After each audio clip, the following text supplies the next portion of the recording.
అనంతపురం జిల్లా కళ్యాణదుర్గం సమీపంలో చిరుత పులి సంచారం కలకలం రేపింది. కన్నేపల్లి రోడ్డు కావలి తోట వద్ద ఆవు దూడపై చిరుత దాడి చేసి చంపేసింది. ఇప్పటికే చిరుత అనేక సార్లు జంతువులపై దాడి చేసి చంపేసిందని స్థానికులు తెలిపారు. ఈ ఘటనపై అటవీ శాఖ అధికారులు నిర్లక్ష్యంగా వ్యవహరిస్తున్నారని మండిపడ్డారు. ఇప్పటికైనా ప్రజాప్రతినిధులు అటవీ అధికారులు చొరవ తీసుకోవాలని స్థానికులు కోరుతున్నారు. ఇక్కడ తోట దగ్గర ఉన్నాము. తోటలోను మాకు చిరుత దాడి ఎక్కువైపోయింది. మాకు అడవి శాఖ వాళ్ళకి సహకరించినా కానీ వాళ్ళు పట్టించుకోవడం లేదు.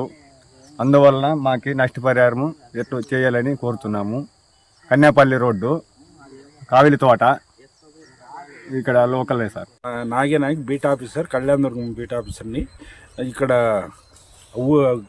హాస్టల్ దగ్గరలో తోట ఉంది. తోటలో వచ్చేసి 2 ఆవు దూడలని చిరుతపులి తినింది. వచ్చి చూసాము. ఆనవాళ్ళు కూడా ఉన్నాయి. మరియు మా సార్ వాళ్ళకి కూడా ఫోన్ చేసినాము. మాది కళ్యాణదుర్గము.